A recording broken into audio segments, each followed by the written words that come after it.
Saya ajak kita membuka Alkitab dari Kejadian pasal yang ke-29. Kita masih melanjutkan akan eksposisi kita dari kitab Kejadian, khususnya di dalam kehidupan Ishak dan Yakub. Kita melihat hari ini Kejadian 29, mungkin dari ayat yang ke-30, mulai ayat 30 dan kemudian terus sampai ayat yang ke-35. Saya akan bacakan bagi saudara sekalian ayat-ayat ini. Kejadian 29 mulai ayat yang ke-30. Yakub menghampiri Rahel juga, malah ia lebih cinta kepada Rahel daripada kepada Lea. Demikianlah ia bekerja pula pada Laban 7 tahun lagi. Ketika Tuhan melihat bahwa Lea tidak dicintai, dibukanyalah kandungannya, tetapi Rahel mandul. Lea mengandung lalu melahirkan seorang anak laki-laki dan menamainya Ruben. Sebab katanya, sesungguhnya Tuhan telah memperhatikan kesengsaraanku. Sekarang tentulah aku akan dicintai oleh suamiku. Mengandung pula lah ia lalu melahirkan seorang anak laki-laki, maka ia berkata, sesungguhnya Tuhan telah mendengar bahwa aku tidak dicintai, lalu diberikannya pula anak ini kepadaku. Maka ia menamai anak itu Simeon. Mengandung pula lah ia lalu melahirkan seorang anak laki-laki, maka ia berkata, sekali ini suamiku akan lebih erat kepadaku. Lebih erat kepada lewat. Maka aku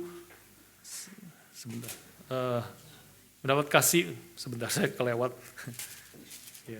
Sekiranya aku mendapatkan kasih-Mu, telah nyata kepadaku bahwa Tuhan memberkati aku. Salah ya, kelewat saya. Ya. Sekali ini suamiku akan lebih erat kepadaku, karena aku telah melahirkan 3 anak laki-laki baginya. Itulah sebabnya ia menamai anak itu Lewi. Mengandung pula lah ia, lalu melahirkan seorang anak laki-laki. Maka ia berkata, sekali ini aku akan bersyukur kepada Tuhan. Itulah sebabnya ia menamai anak itu Yehuda. Sesudah itu ia tidak melahirkan lagi. Mari kita berdoa sekali lagi, mohon pimpinan Tuhan.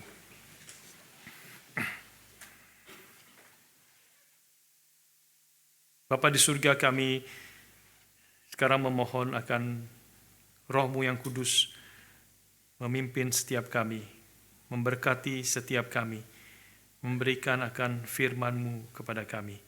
Karena tanpa firman-Mu kami akan binasa. Tanpa firman-Mu kami akan tersesat hidup di dalam dunia ini. Kami mohon Roh-Mu yang kudus memimpin hamba-Mu dan memimpin setiap kami. Sehingga kami semua diarahkan, baik mulut kami, baik hati kami dan pikiran kami, untuk memberitakan firman-Mu, untuk menerima firman-Mu. Sehingga firman Tuhan boleh sungguh-sungguh membentuk akan hati kami yang paling dalam, dan boleh kebenaran itu memancar di dalam seluruh aspek kehidupan kami. Sehari-hari kami boleh menyatakan hidup yang memperkenan Tuhan, yang menyenangkan hati-Mu, dan hidup yang penuh sukacita dan berkat di dalam Tuhan. Tuhan, pimpinlah setiap kami pada pagi hari ini. Di dalam nama Tuhan kami Yesus Kristus kami memohon, kami berdoa. Amin. Sudah sekalian membaca akan bagian yang tadi kita baca, kita mungkin, atau saya paling sedikit, teringat akan perkataan atau tulisan dari William Shakespeare yang dia menulis tentang Romeo dan Juliet. Ketika itu Juliet kemudian berkata, "What's in a name?" Apa artinya sebuah nama? Ya, bukankah bunga mawar itu tetap wanginya sama meskipun disebut dengan nama yang lain? Nah, saudara sekalian, saya bertanya akan hal itu karena ayat-ayat yang tadi kita baca ini berisi banyak nama-nama saja sebenarnya. Ya, nama-nama dan juga kelahiran, dan kelahiran anak pertama, anak kedua, anak ketiga, anak keempat, gitu ya, dan kemudian diberi arti nama itu. Dan kita bertanya, William Shakespeare juga bertanya tentang hal itu, what is in the name, karena mungkin banyak di antara kita juga waktu kita memberi nama kepada anak-anak kita tidak terlalu memikirkan akan karakter apa sebenarnya yang kita harapkan daripada anak kita. Anak kita mungkin tidak terlalu banyak artinya nama kita, ya. Mungkin kita hanya memilih hanya nama yang kedengarannya enak, gitu ya, dan juga kita suka akan nama itu, kita memilih. Tapi ada satu pendeta di GRI, saya tidak sebutkan namanya, anaknya itu namanya agak unik, ya. Nama-namanya agak unik. Nama anaknya Revive, Revival, ya. Anaknya namanya Rejoice, ya.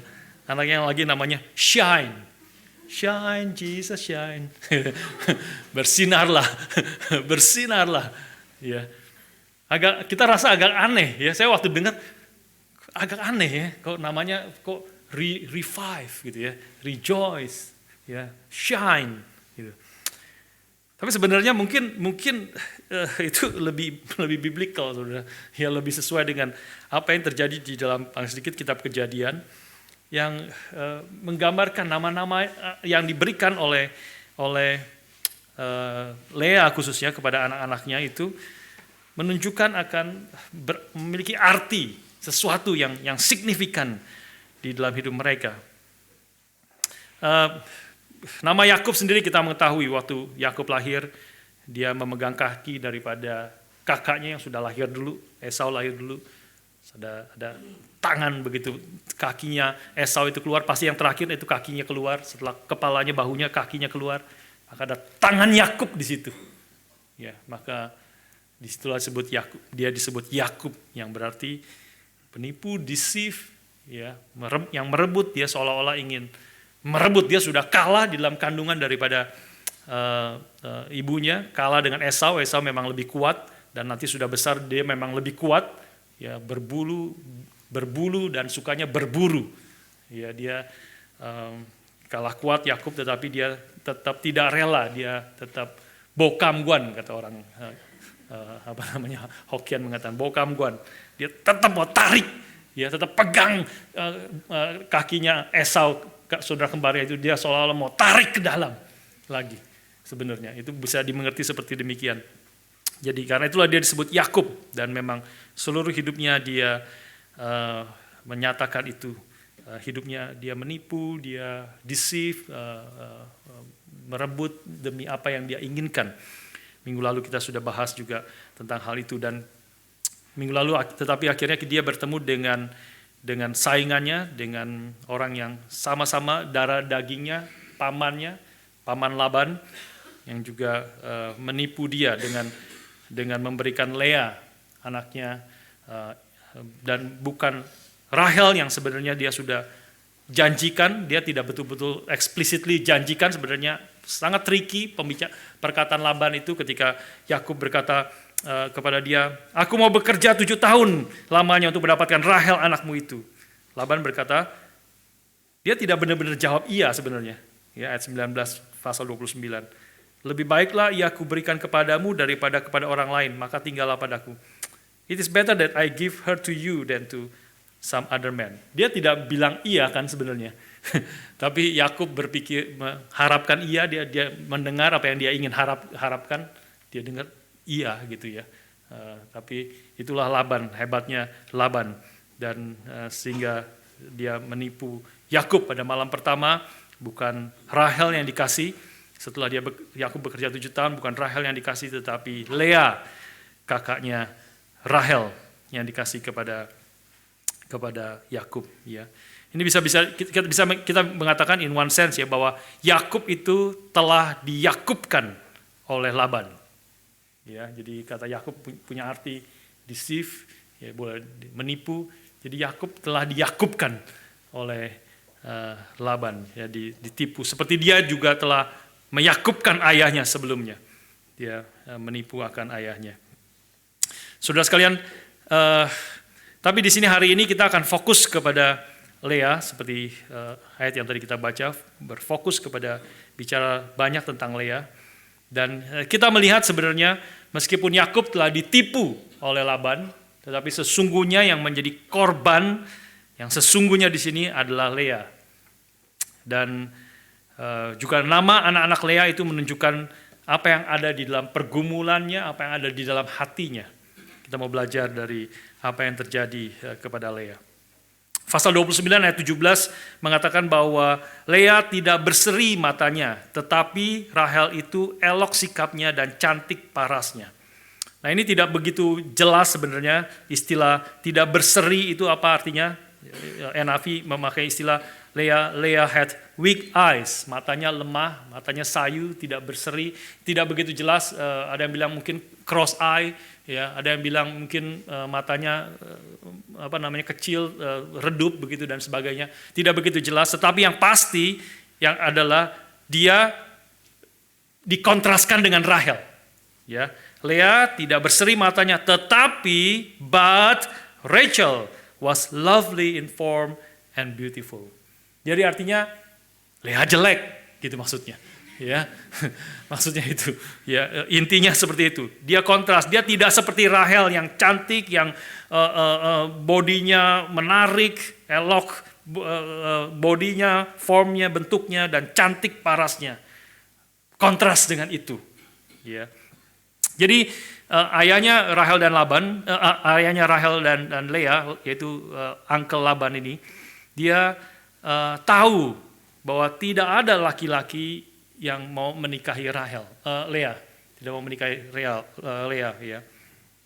Apalagi dia tidak mungkin mendapatkan uang yang banyak dengan menikahi Lea kepada pria yang tidak ada orang laki-laki yang mau memberi uang banyak untuk mendapatkan menikahi, mengawinkan Lea.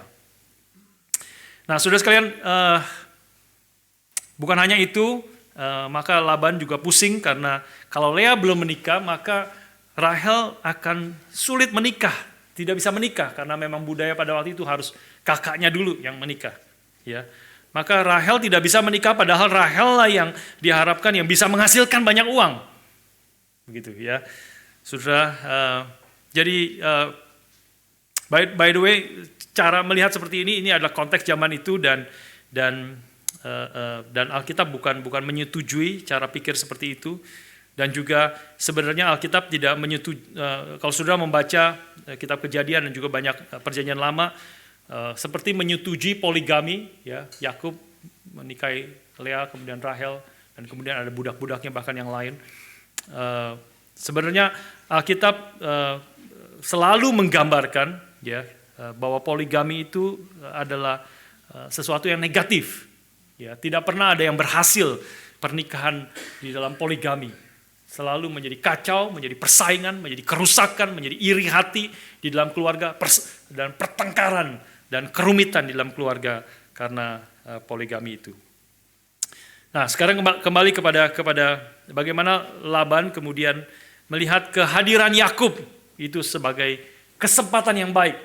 Kan tidak boleh disia-siakan. Yakub yang mabuk kepayang dengan Rahel, ya, meskipun Laban tidak benar-benar mengatakan iya kamu boleh menikahi Rahel, dia boleh hanya mengatakan ya it's good idea kalau kamu menikah sama Rahel, tapi dia nggak bilang aku akan berikan Rahel setelah kamu kerja 7 tahun. Tidak explicitly mengatakan seperti itu, sehingga dia memberikan Lea terlebih dahulu, dan kita tahu kekecewaan yang besar terjadi di dalam hidup Yakub ketika pada pagi hari setelah dia menghabiskan malam pertamanya dengan perempuan istrinya yang dia pikir adalah Rahel, ternyata adalah Lea. Behold, in the morning it was Lea. Ya. Saudara sekalian, jadi Lea adalah putri yang tidak diingini oleh ayahnya dan sekarang menjadi istri yang tidak diingini oleh suaminya. Dan ini bukan hanya menyedihkan, bukan hanya kasihan kepada Lea, tetapi juga memiliki legal implication.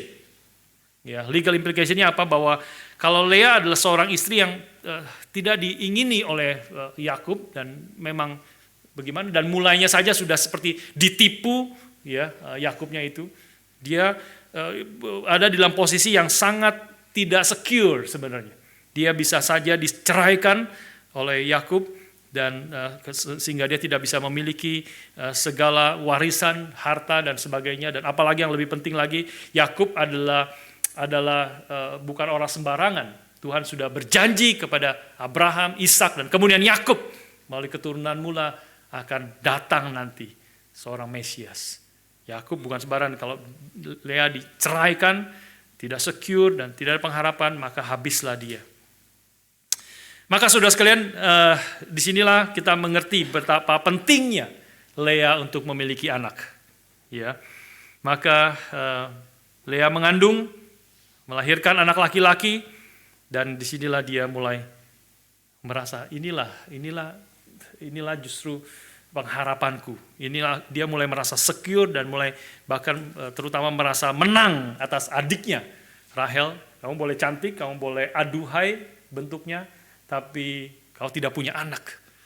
Dan pada saat itu, pada zaman itu khususnya tidak memiliki anak itu sesuatu keadaan yang satu aib yang besar, dan sekali lagi tidak ada pengharapan berarti kau boleh memiliki keturunan yang menjadi nenek moyang daripada Mesias. Saudara sekalian, tapi kalau kita melihat selanjutnya, Lea yang telah memiliki anak, ini yang telah diberikan anak oleh Tuhan, maka nama anak-anak yang diberikan Lea kepada anak-anaknya ini, ya kepada putranya, sebenarnya menunjukkan sesuatu yang belum beres di dalam hati Lea. Ya, meskipun dia adalah korban yang sesungguhnya, tetapi dia sendiri juga memiliki berhala di dalam hatinya. Ya, berhala di dalam hatinya. Kita bisa melihat ini di dalam pertama, kedua, ketiga dan seterusnya, ketiga sesungguhnya ya. Anak pertama disebut sebagai Ruben. Dia melahirkan anak laki-laki dan namanya disebut Ruben sebab katanya, sesungguhnya Tuhan telah memperhatikan kesengsaraanku. Sekarang tentulah aku akan dicintai oleh suamiku. Meski dia memakai kata Tuhan di situ ya. Sesungguhnya Tuhan telah memperhatikan kesengsaraanku, tetapi penekanan dari kalimat ini kita tahu dan seluruh penafsir menegaskan juga nyata nanti dalam anak kedua dan anak yang ketiga bahwa penekanannya adalah dalam kalimat kedua, sekarang tentulah aku akan dicintai oleh suamiku. Inilah kerinduan Rahel yang paling dalam. Ya, Tuhan telah memberikan anaknya, tetapi yang Tuhan telah memperhatikan, dia mengatakan ini, tetapi yang paling dia rindukan sedalam hatinya adalah supaya suaminya Yakub itu boleh mencintai dia. Sekarang tentulah aku akan dicintai oleh suamiku.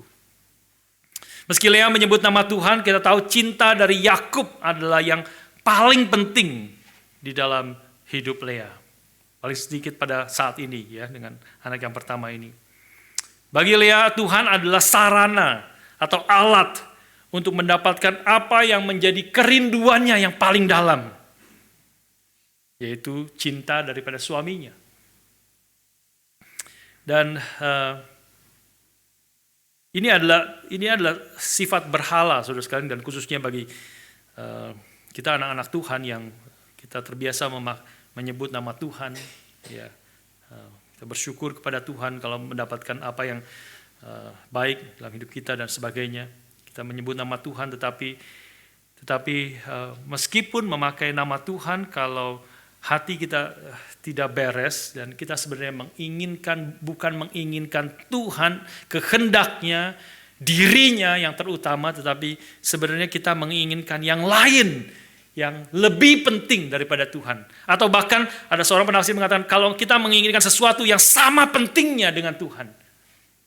Artinya kalau kita mengatakan saya tidak bisa hidup tanpa Tuhan dan tanpa apapun itu. Istri, suami, uangku, hartaku, ya, kedudukanku, kehormatanku, ya, dan sebagainya. Dan meskipun kita memakai nama Tuhan, tetapi kalau hati kita menginginkan hal yang sebenarnya sesuatu yang lain daripada Tuhan, maka Tuhan hanya sebenarnya menjadi sarana, menjadi alat untuk kita boleh mendapatkan apa yang kita inginkan itu. Ya sudah pernah dengar, mungkin dulu saya pernah sharing bahwa itulah juga kadang-kadang kesalahan kita di dalam doa. Waktu kita dalam kesulitan, pergumulan, ada kebutuhan, kita datang kepada Tuhan berdoa, dan Tuhan ingin kita datang kepada Dia di dalam segala kebutuhan kita, menyatakan segala keinginan, kerinduan hati kita kepada Tuhan. Tuhan ingin dan boleh kita menyatakan itu. Tetapi kalau hati kita mulai bergeser, sebenarnya yang kita inginkan itu adalah yang lebih penting daripada Tuhan itu. Kesembuhan saya lebih penting daripada Tuhan. Kesehatan anak-anak saya lebih penting daripada Tuhan. Kesembuhan daripada orang tua saya lebih penting sebenarnya daripada Tuhan. Uang dan sebagai kesusahan, kita boleh datang kepada Tuhan, tetapi kalau yang lain itu sebenarnya lebih penting daripada Tuhan, maka Tuhan adalah alat saja. Tuhan adalah sarana untuk saya mendapatkan apa yang kita inginkan sesungguhnya. Inilah sifat daripada berhala. Padahal Tuhan menginginkan kita sebaliknya. Bukan Tuhan yang menjadi sarana, Tuhan yang menjadi alat. Kebutuhan kita, kesulitan kita, tantangan kita, biarlah itu menjadi alat yang Tuhan pakai untuk kita datang kepada Tuhan. Sebalik, sudah melihat arahnya terbalik. Bukan Tuhan menjadi alat untuk ini, tapi ini kebutuhan kita adalah menjadi alat untuk kita datang dan mengenal Tuhan, dan sehingga kita boleh berkata kepada Tuhan seperti pemazmur, seperti rusa merindukan air, demikian jiwaku merindukan Engkau ya Tuhan. Bukan dibalik. Bukan atau kalimat itu kebalik seperti rusa merindukan air yang sangat esensial di dalam hidup. Demikian jiwaku merindukan kekasihku, suamiku, istriku. Nah, itu menjadi esensi daripada berhala mulai masuk di sini. Saudara sekalian, seperti tadi implisit saya katakan bukan berarti berhala itu sesuatu yang negatif pada dirinya sendiri. Ya, seringkali berhala itu sesuatu yang positif sebenarnya, yang sebenarnya tidak salah pada dirinya sendiri, pada hal dirinya sendiri. Bagi Lea tidak salah, bahkan benar dia menginginkan untuk dikasih oleh suaminya. Tidak salah. Boleh dan benar dia ingin dikasih oleh suaminya. Tidak salah kita menginginkan orang tua kita untuk sembuh dari sakitnya, anak kita untuk sembuh, kita mau sembuh dari sakit. Tidak salah kita berdoa untuk segala kebutuhan kita. Tidak salah.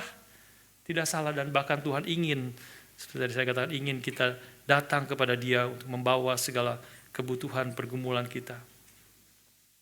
Tetapi kalau yang baik itu menjadi ultimate, ya, ketika yang baik itu menjadi lebih penting daripada Tuhan. Nah, disinilah mulai dia menjadi berhala di dalam hidup kita. Ketika kita boleh mengatakan, aku tidak bisa hidup tanpa Dia. Aku tidak bisa hidup tanpa hal itu, apapun itu. Aku benar-benar tidak bisa hidup. Maka dia telah berubah dari sesuatu yang baik menjadi Tuhan dalam hidup kita. Menjadi berhala, dengan kata lain, dalam hidup kita. Saya pernah mengutip perkataan Eric Ries ya, di Welcoming Days. Pertama saya mengutip bagian ini. Saya teringat, boleh mengingatkan sekali lagi pada saudara yang kalimatnya mengingatkan kita, dia betul-betul mengerti. Ini Eric Ries seorang ateis, seorang profesor di University of Kentucky, tetapi dia mengerti betul sebenarnya apa arti berhala sebenarnya. Dia mengerti betul apa artinya mengikut Tuhan. Ya, seperti yang Tuhan yang dinyatakan di dalam Alkitab. Ya, Eric Ries ini dia mengatakan, tentu dia mengatakan secara negatif, tetapi sebenarnya dia mengerti sebenarnya apa yang Tuhan tuntut bagi hidup kita. Dia mengatakan begini, dia mengutip perkataan dari Tuhan Yesus, barang siapa mencintai istrinya, suaminya, anaknya, ibunya, orang tuanya, dan sebagainya, orang-orang yang paling dekat dengan kita, Barang siapa mencintai mereka lebih daripada aku, Tuhan Yesus mengatakan, dia tidak layak menjadi muridku. Maka dia mengatakan dengan secara negatif, ini siapa? Yesus ini siapa? Orang yang hidup 2000 tahun yang lalu kira-kira, yang kita tidak kenal, orang asing, yang berani bicara kepada kita, kalau engkau tidak mengasihi aku lebih daripada mengasihi istrimu, suamimu, anakmu, orang tuamu. Atau dengan kata lain, kalau engkau lebih mengasihi mereka lebih daripada mengasihi aku, Tuhan Yesus mengatakan, maka engkau tidak layak menjadi muridku. Who is this egomaniac? Dia mengatakan. Orang yang gila, yang semua berpusat kepada dirinya, berasa diri begitu penting. Begitu penting. Sehingga lebih penting daripada orang-orang yang melahirkan kita. Lebih penting daripada anak-anak kita, suami kita, istri kita, dan sebagainya. Siapa dia? Dan memang Alkitab memang betul mengatakan, bahkan di dalam Alkitab, di dalam kalimat yang lain yang mirip dengan itu, paralelnya di dalam Injil yang lain mengatakan, kalau engkau tidak membenci suamimu, membenci istrimu, kalau engkau tidak membenci anakmu laki-laki, anakmu perempuan, engkau tidak layak menjadi muridku. Wah, ini very radical. Biarlah kita boleh benar-benar menerima perkataan Tuhan sebagaimana betul, itu perkataan Tuhan betul seperti itu. Tentu artinya kita perlu mengerti, artinya bukan benar-benar membenci seperti hate, karena Tuhan Yesus sendiri memerintahkan kita untuk mengasihi musuh kita. Kasihlah musuhmu, berdoa lagi bagi mereka. Tentu kita, apalagi anak kita, apalagi suami kita, istri kita, ayah kita, tidak mungkin lebih rendah daripada musuh kita. Musuh pun harus dikasihi, apalagi anak, istri, suami, orang tua, sebagainya. Pasti kita harus mengasihi. Perintah 10 hukum Taurat, hormatilah ayah dan ibumu. Ya, jadi apa artinya? Kalau kau tidak membenci ayahmu dan ibumu, istrimu, anak-anakmu, kau tidak layak menjadi muridku. Artinya adalah kau harus mengasihi Tuhan dengan segenap hatimu, segenap jiwamu, segenap akal budimu, kekuatanmu. Sehingga ketika kau membandingkan kasihmu kepada Tuhan, maka kasihmu kepada istrimu, anak-anakmu, orang-orang yang terdekat dengan kau, itu seperti membenci. Seperti membenci. Itu komparasinya. Mengasihi Tuhan dengan seluruh hatimu, jiwamu, kekuatanmu, akal budimu. Kita tidak pernah diperintahkan untuk mengasihi anak kita, suami kita, orang tua kita dengan seluruh hatimu, jiwamu, kekuatanmu. Tidak pernah. Hanya memerintahkan kita mengasihi mereka sesamamu seperti dirimu sendiri. Seperti dirimu sendiri. Jadi itu artinya membenci di situ. Memang Hari Kris tepat sekali mengatakan. Waktu dia mengatakan, who is this egomaniac? Yang memerintahkan kita perintah yang nggak masuk di akal. Yang tidak mungkin bisa diterima oleh manusia. Kecuali siapa dia. Kecuali dia betul-betul adalah Tuhan. Yang menciptakan segala sesuatu. Tuhan yang seluruh dunia ini, seluruh nafas hidup kita ditopang oleh dia. Tuhan yang tanpa penopangan, tanpa kekuatan dari dia, kita tidak mungkin hidup 1 detik lagi. Tanpa dia memberikan nafas itu kepada kita. Tuhan yang seluruh hidup ada di tangannya. Tuhan yang berkuasa dan bahkan Tuhan yang telah mati untuk menebus dosa kita. Kalau dia adalah Tuhan, betul-betul dia adalah Tuhan Juru Selamat yang berkuasa atas segala sesuatu, yang memimpin sejarah, seluruh sejarah ada di dalam tangannya. Kalau dia betul-betul Tuhan, maka perintahnya baru make sense. Perintahnya baru make sense. Tidak ada hidup kita yang tidak yang bergantung kepada apapun di dalam dunia ini, seperti kita bergantung total kepada Tuhan. Saudara sekalian, inilah memang radikalnya iman Kristen. Ya. Ini berbeda dengan Lea. Kita belajar secara negatif dari Lea. Jadi kita boleh belajar dan melihat hidup kita dalam terang contoh-contoh tokoh-tokoh di dalam Alkitab. Ya. Lea yang pengakuan mulutnya benar, ya, seolah benar. Sesungguhnya Tuhan telah memperhatikan kesengsaraanku, tapi hatinya ada berhala dalam hati dan jiwanya. Sekarang tentulah aku akan dicintai oleh suamiku. Bagi dia cinta daripada suaminya adalah segala-galanya. Kalau anak itu yang sudah diberikan oleh Tuhan, dia mengaku itu, tidak membuat suaminya sekarang mencintai dia, it's all nothing. Tidak ada artinya kalau suaminya tidak mencintai dia. Seorang ahli perjanjian lama, Ian Duguid, dia mengatakan begini: the functional center of Leah's heart is not the Lord. No matter what her official theology says, in practice, her desire for her husband's affection has the center of her life. And the Lord has become simply the means by which she seeks to gain what she truly desires. Itu semua apa yang tadi saya sudah gambarkan kepada saudara sebenarnya. Ya. Center di dalam hatinya bukan Tuhan. Center hatinya yang betul-betul dia percaya dan hidupi dan nyata dalam hidupnya itu. Gak peduli official teologinya itu apa yang dia ngomong.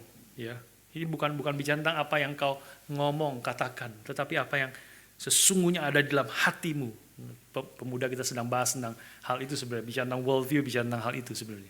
Apa yang ada di dalam hati kita, apa yang sesungguh-sungguhnya kita percaya, dan itu akan nyata di dalam seluruh hidup kita sebenarnya. Perkataan kita, apa yang kita lakukan, bahkan perasaan kita, itu akan nyata. Bagaimana kita merespons kepada situasi tertentu, itu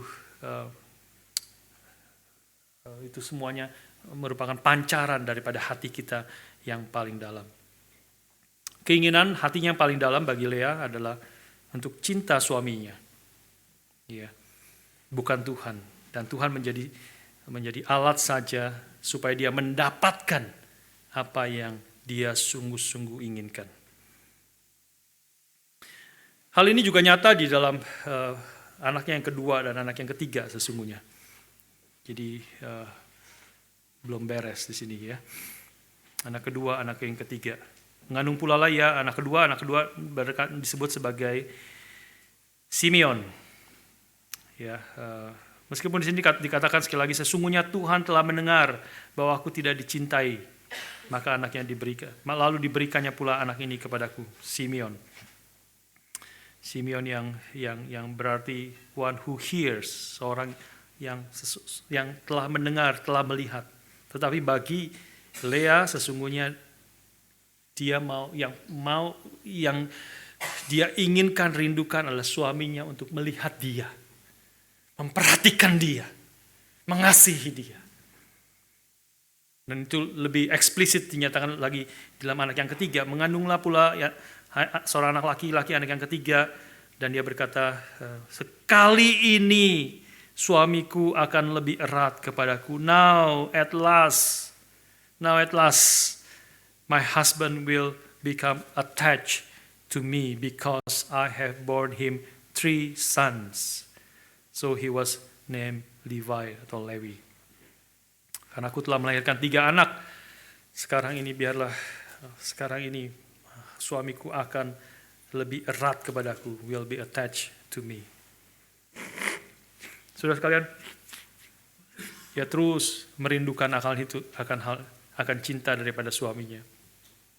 Tapi seperti minggu lalu kita sudah bahas dalam hidup Yakub, maka Yakub mengalami cosmic disillusionment, ya, kekecewaan, kekagetan yang bersifat kosmik.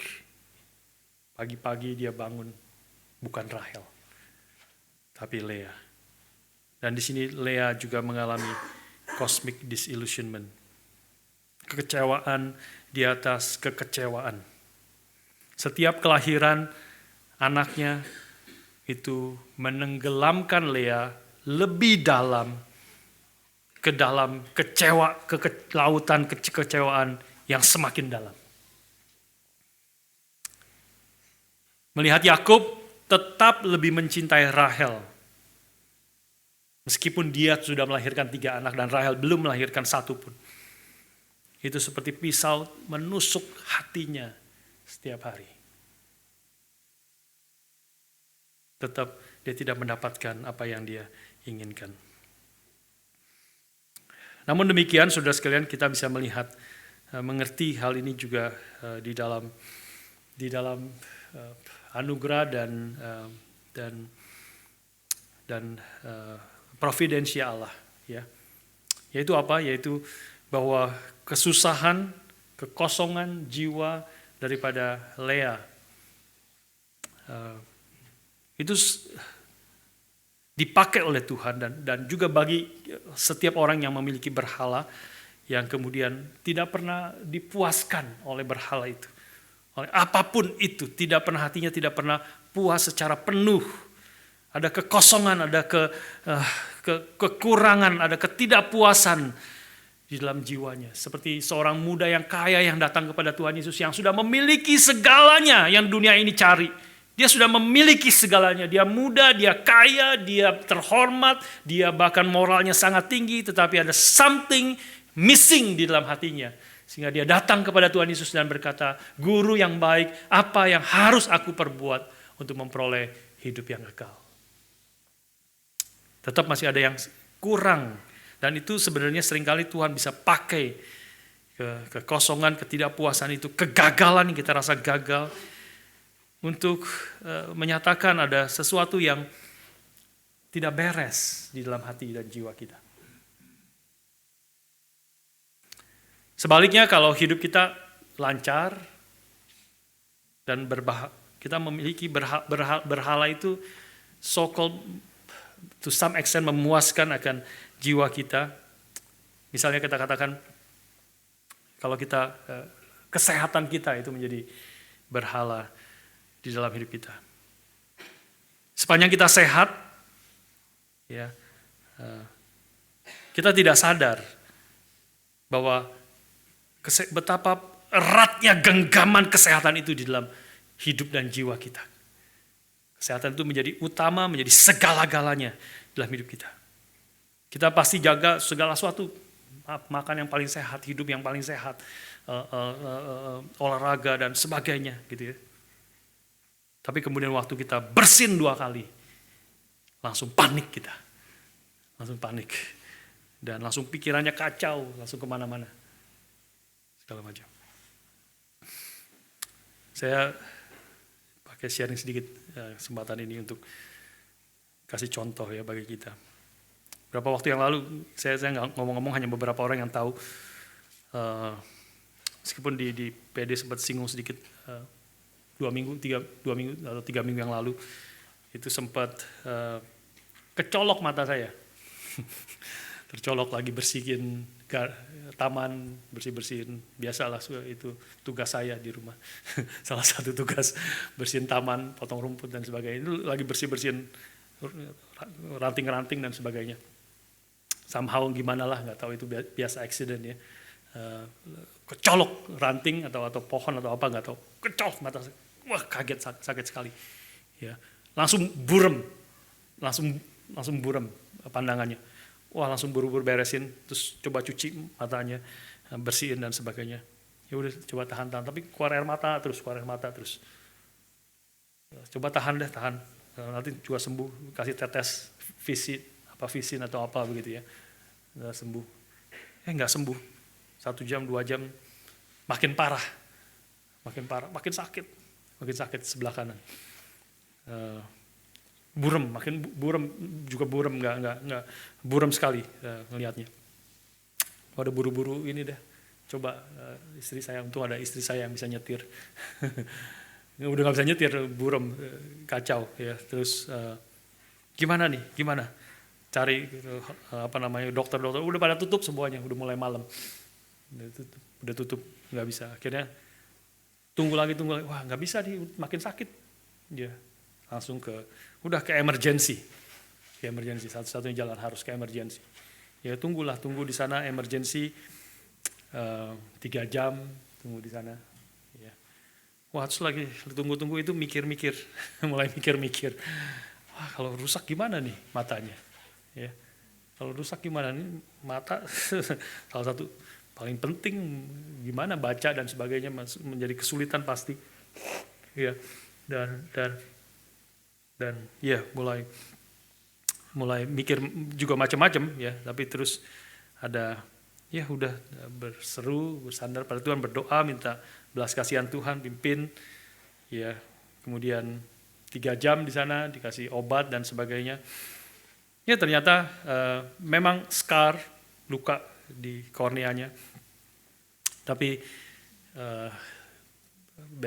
kasih obat, besoknya ke optometris dan sebagainya, dilihat lebih detail. Heran sekali ya, mata kita tuh heran sekali. Kalau kornea rusak, kalau kita suka nonton film-film apa ya, film-film apa X-Men atau apa, potong, bisa sembuh, sembuh. Sembuh. Mata kita kayak gitu. Tubuh kita sebenarnya kayak gitu ya, bisa self healing. Ya, bisa self healing. Jadi ya, 48 jam bisa sembuh.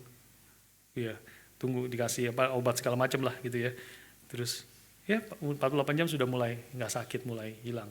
Pandangan masih burem. Terus minggu depannya periksa lagi, sudah makin baik. Terus habis itu minggu depannya periksa lagi. Wah sudah jelas back to normal. Back to normal. Ya jadi bisa lihat jarak jauh 0, nggak ada minusnya. Sebelah kanan 0. Ya sudah, saya cuma mau katakan ini, kasih contoh ya bagaimana. Ya kalau kesehatan, sepanjang kita sehat, kalau kesehatan menjadi berhala kita, maka kita tidak tahu berapa pentingnya, berapa kesehatan itu mencengkeram hati kita. Tapi begitu sakit, ada kecelakaan, gimana respons kita? Ya, menjadi respons kita. Sepanjang kita comfortable secara finansial, secara keuangan, kita comfortable, nggak ada masalah, apa-apa yang kita mau beli, hidup cukup. Kita tidak sadar betapa kita sudah sangat bergantung kepada Tuhan, kepada uang, lebih daripada kepada Tuhan. Sampai kegoncangan terjadi. Dan itu kadang-kadang anugerah Tuhan. Ingatkan, tadi saya diingatkan kembali berapa sebenarnya kita perlu bergantung kepada Tuhan di atas segala-galanya. Sepanjang kita cantik, kita ganteng, maka kita tidak sadar berapa jati diri kita, harga diri kita, nilai diri kita itu bergantung kepada kecantikan dan kegantengan kita. Abraham mungkin tidak sadar bahwa Ishak itu anak satu-satunya yang dia kasihi itu pelan-pelan sudah mulai menggantikan posisi Tuhan. Abraham mungkin tidak sadar sampai Tuhan datang kepada Abraham. Abraham, persembahkan anakmu. Persembahkan anakmu satu-satunya yang kau kasihi itu, Ishak. Persembahkan itu kepadaku. Wah itu baru, kalau sudah membaca Kejadian 22 itu kacau. Secara implisit, tidak eksplisit, itu salah satu teknik cerita yang indah ya. Kalau kita sudah membaca dengan detail, sudah akan tahu sebenarnya kacau. Abraham mulai goncang. Tapi dia mau taat kepada Tuhan. Dia betul-betul serahkan. Dia sudah siap bulat. Proses yang mungkin beberapa hari itu dia siap menyerahkan Ishak kepada Tuhan, mempersembahkan, mengorbankan Ishak kepada Tuhan. Sampai Tuhan sendiri yang menghentikan dia. Abraham, jangan kau apa-apakan anak itu. Karena aku tahu sekarang. Tuhan tentu sudah tahu dalam pengertian dia maha tahu. Tapi dia sedang menguji hati Abraham supaya Abraham tahu, dimurnikan hatinya. Sekarang aku tahu bahwa Engkau mengasihi aku. Karena Engkau tidak segan-segan menyerahkan anakmu satu-satunya yang Kau kasihi itu kepadaku. Saudara sekalian, apa yang membuat engkau marah besar? Apa yang membuat engkau kecewa besar, dalam, khawatir yang dalam, khawatir yang berlebih-lebihan? Nah, itu seringkali menjadi tanda ada berhala di dalam hati dan jiwa kita. Apa yang kalau itu diambil di dalam hidupmu, apakah istri, suami, apakah anak, apakah orang tua, apakah harta, apakah kesehatan, atau dosamu yang kamu gak mau lepas. Kalau itu diambil daripadamu, kau gak bisa terima. Tidak bisa terima.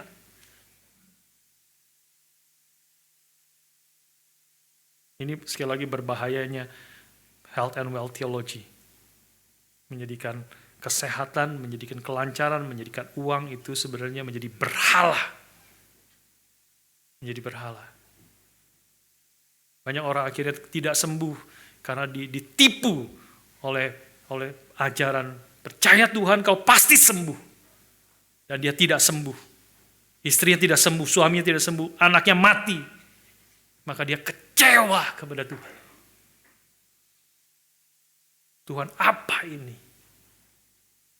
Bukan Tuhan yang salah, pendeta yang salah, yang mengajarkan teologi yang salah, yang bukan diajarkan oleh Alkitab. Itu menjadi problem. Bagi kita, biarlah kita boleh mengkoreksi dan memikirkan apa yang menjadi kita marah, takut, khawatir, berlebihan. Saya tidak mengatakan kita tidak perlu sedih kalau kehilangan hal-hal, orang-orang yang berharga dalam hidup kita. Pasti sedih lah. Pasti sedih. Kalau nggak sedih berarti dia nggak berharga dalam hidup kita. Pasti sedih. Ya, orang-orang, rumah terbakar, apa, pasti sedih. Saya sendiri menyaksikan bagaimana saya sendiri mengalami itu di dalam keluarga kami. Saya menyaksikan mama saya itu menangis setiap hari selama setahun. Selama setahun. Ketika adik saya yang paling kecil itu 2 tahun di bawah saya, waktu saya umur 12, dia umur 10. Dia adik saya yang perempuan yang paling cantik di dalam keluarga itu meninggal, tenggelam. Lagi sehat-sehatnya umur 10 tahun. Mama saya menangis setiap hari. Saya menyaksikan itu, melihat itu, alami itu, karena kehilangan akan anak yang dia sangat kasihi. Tapi saudara, kita harus membedakan antara kesedihan, sorrow, ya, dengan despair. Kita harus bedakan ini. Ya, sesuatu yang kita kehilangan, sesuatu yang berharga, kita akan sedih, karena menangis, ada sorrow, sesuatu yang wajar, bahkan normal, dan seharusnya lah memang kita bersedih karena orang-orang yang kita kasihi meninggal, hal-hal yang paling berharga itu hilang. Tapi kalau despair itu putus asa. Despair itu adalah it breaks your spirit, it breaks your heart. Ya. Despair itu tidak ada pengharapan lagi. Ya. Nah, ini yang sedang kita bicarakan di sini. Sorrow itu kita sedih, kehilangan sesuatu, tetapi ada gantinya yang lain, ada penghiburan yang di dalam hal-hal yang lain. Kehilangan pekerjaan pasti susah, sedih. Tapi ada penghiburan di dalam keluarga, istri, suami, anak. Sebaliknya kehilangan anak, pasti sedih. Tapi ada penghiburan lain, keluarga, anak-anak yang lain, suami, istri, dan sebagainya. Tapi kalau despair, putus asa itu, kau kehilangan sesuatu yang ultimate. Sesuatu yang tidak ada gantinya. Tidak bisa digantikan oleh apapun. Nah, inilah berhala dalam hidup kita. Kalau kita tidak bisa digantikan oleh hal-hal apapun di dalam hidup kita, ada hal-hal yang tidak bisa diambil dari hidup kita, kecuali Tuhan. Dan Tuhan tidak mungkin diambil dari hidup kita. Dan Tuhan menginginkan hanya Dia ada di dalam hati itu, di dalam hati kita, di tempat itu. Seperti Tuhan menginginkan hanya Dia ada di dalam hati Abraham. Aku mau uji hatimu. Aku bukan betul-betul ingin mengambil Ishak supaya engkau bunuh, persembahkan kepadaku. Tapi aku ingin mengambil Ishak dari dalam hatimu. Itulah yang Tuhan kerjakan, membersihkan hati Abraham. Sehingga hanya ada Tuhan di situ. Ada Tuhan yang bertata di situ. Dan itu adalah keadaan yang paling indah, paling secure, paling kuat, paling kokoh. Dan tidak ada yang bisa digoncangkan. Kalau Tuhan sungguh-sungguh menjadi Tuhan dalam hidup kita. Yang terutama, yang segala-galanya, yang kita mengatakan, aku tidak bisa hidup tanpa Tuhan. Itu benar. Karena tanpa Dia kita akan mati. Tanpa Dia kita bahkan tidak ada. Tanpa Dia kita akan binasa. Seperti rusa merindukan air. Rusa tanpa air dia akan mati. Demikian jiwaku merindukan Engkau ya Tuhan. Itulah yang Tuhan inginkan dalam hidup kita. Bukan karena Dia egois, karena memang Dia Tuhan pencipta segala sesuatu. Dia yang layak, Dia yang terindah, Dia yang teragung. Dia adalah sumber mata air kehidupan itu. Dia adalah yang termulia. Saudara sekalian, meneliti segala emosi yang negatif, khususnya emosi negatif yang kuat dalam hati kita, itu adalah cara yang penting untuk membongkar akan berhala di dalam hati kita. Ya, untuk mengerti itu dan juga ini adalah langkah yang penting untuk mulai kita meninggalkan berhala kita. Ini hukum yang pertama, saudara sekalian. Tuhan Yesus mengatakan, jangan ada padamu Allah lain di hadapanku. Hukum yang pertama terutama, jangan ada padamu Allah lain di hadapanku. Hanya aku adalah Allah. Artinya juga berarti kalau engkau tidak menjadikan aku Allah dan Tuhan dan Juru Selamatmu, maka engkau akan menjadikan hal yang lain di hadapanmu akan menjadi Allah. Apakah istrimu, suamimu, uangmu, kesehatanmu, hartamu, kesuksesanmu, harga dirimu. Itu akan menjadi Allah di dalam hidup kita yang terutama di dalam hidup kita. Tapi pemazmur mengatakan Mazmur 139, kalau tidak salah, bukan, ya saya agak lupa, Mazmur 73. Yang mengatakan sekalipun dagingku, hatiku habis lenyap. Habis, tidak ada apapun yang aku banggakan. Tapi bagianku adalah Allah untuk selama-lamanya. Itu yang Tuhan inginkan bagi hidup kita. Dan kemungkinan besar inilah yang dialami oleh Lea. Pada waktu dia memiliki anak yang keempat. Ada satu breakthrough di dalam hidup Lea dengan nyata nama anak yang keempat yang dia sebut di sini. Sudah melihat ayat yang ke-35. Mengandung pulalah ia, lalu melahirkan seorang anak laki-laki, maka ia berkata, sekali ini aku akan bersyukur kepada Tuhan. Berhenti. Tidak ada embel-embel suaminya. Tidak ada embel-embel anaknya. Dia berhenti. This time, itu kata penekanan di situ. This time, sekali ini, I will praise the Lord. Aku akan memuji Tuhan.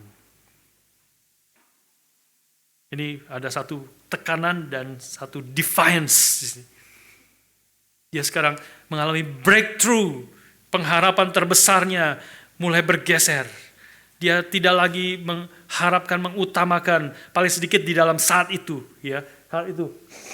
Saat ini bahwa pengharapan terbesarnya bukan lagi cinta daripada suaminya. Bukan lagi anaknya menjadi sarana untuk dia mendapatkan cinta suaminya.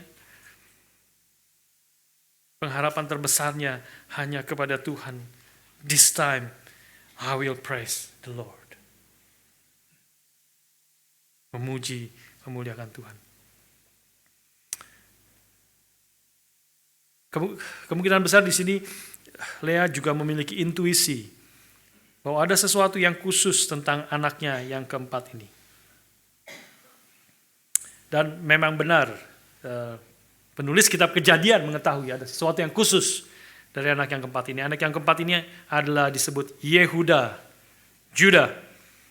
Dan kalau sudah membaca dalam Kejadian pasal 49, maka kita akan mengetahui, diberitahukan di situ melalui mulut Yakub bahwa melalui Yehuda lah akan datang Sang Mesias. Singa dari Yehuda itu akan lahir Sang Mesias. Penulis kitab Kejadian mengetahui itu, dan inilah yang Tuhan nyatakan anugerah kepada putri yang tidak diingini ayahnya dan istri yang tidak diingini suaminya. Sekarang Tuhan datang, Juru Selamat datang ke dalam dunia melalui bukan Rahel yang cantik dan yang dikasih Yakub, tapi melalui Lea yang tidak diingini suaminya, tidak diingini oleh ayahnya.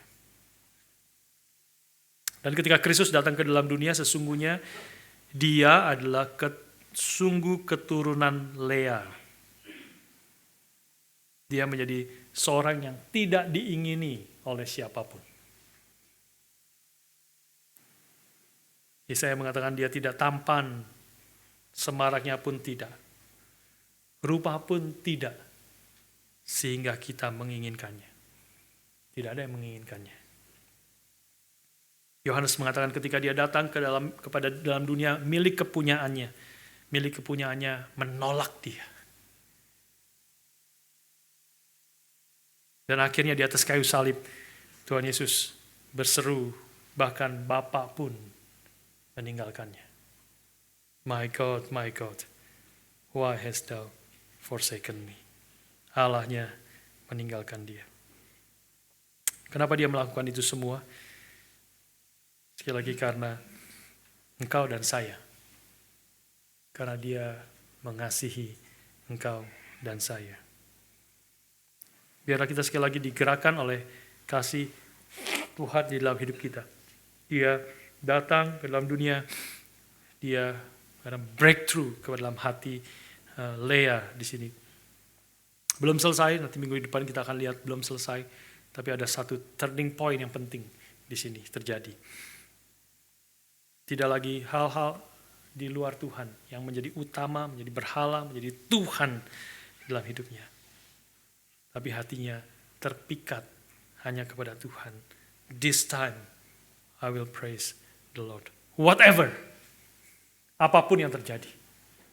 Apapun yang terjadi di dalam hidupku, aku akan memuji Tuhan.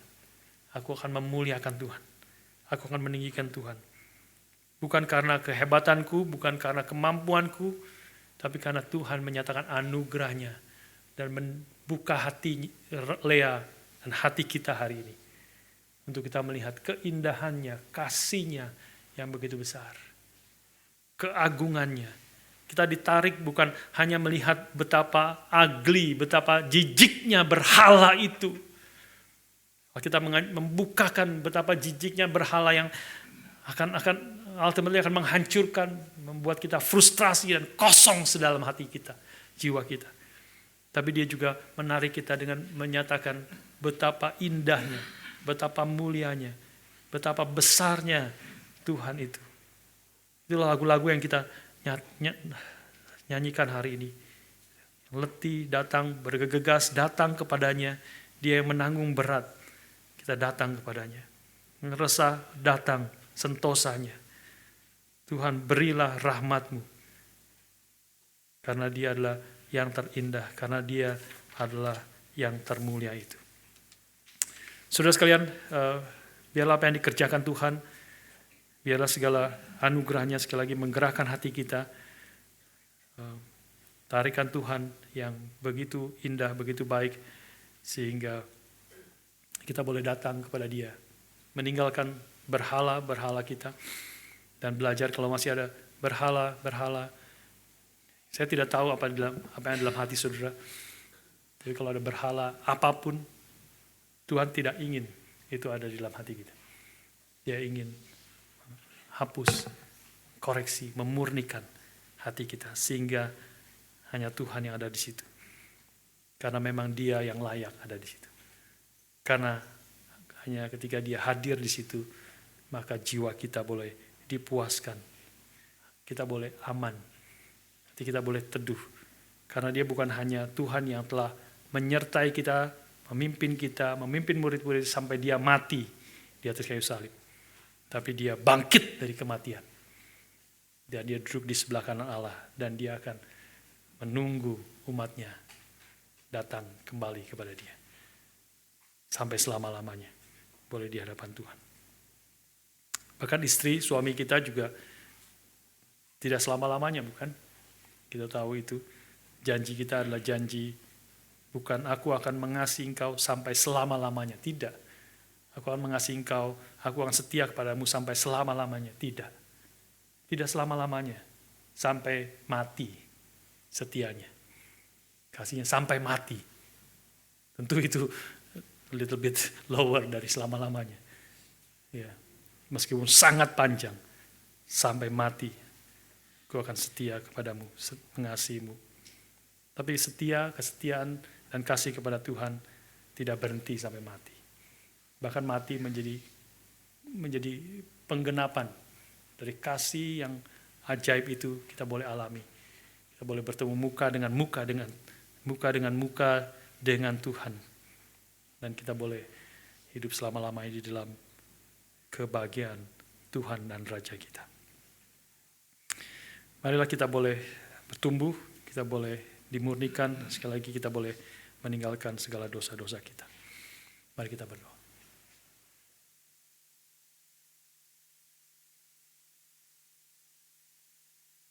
Dengan berdiri bersama-sama kita menyanyikan lagu Bapa Terima Kasih. Bapa terima kasih, Bapa terima kasih, Bapa di dalam surga, puji terima kasih.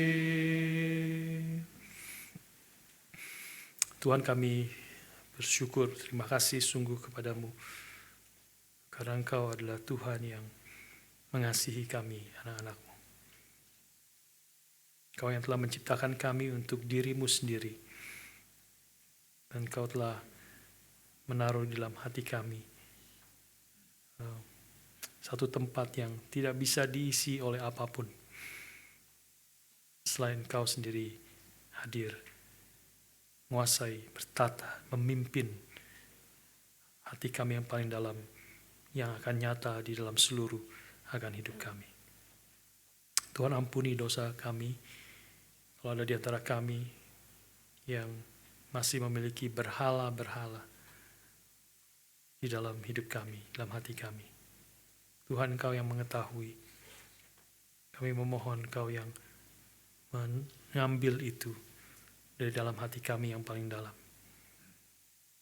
Karena kami tahu, meskipun kami memegangnya dengan erat, meskipun kami mengasihi akan berhala-berhala kami tahu itu ultimately akan menghancurkan, semata-mata akan menghancurkan hidup kami, hidup orang-orang di sekeliling kami. Dan terlebih lagi, itu sesuatu yang tidak menyenangkan hati Tuhan, yang membuat Tuhan murka karena keadilan-Mu, karena kesucian-Mu, karena kebenaran-Mu. Tuhan tolonglah kami, umat-Mu di HRX Melbourne ini, untuk kami boleh makin mengenal Engkau, makin menyadari betapa indah, mulia, agung diri-Mu, lebih indah dari segala sesuatu. Sehingga kami makin mengasihi Engkau, makin hidup sesuai dengan kehendak. Engkau makin bertata di dalam hati dan jiwa kami, sehingga seluruh hidup kami boleh kami menemukan kepuasan, ketenangan, harga diri, berharganya hidup kami di dalam Engkau, di dalam kehendak-Mu. Pimpin kami, berkati setiap kami ya Tuhan. Dalam nama Tuhan kami Yesus Kristus, kami bersyukur, kami berdoa. Amin.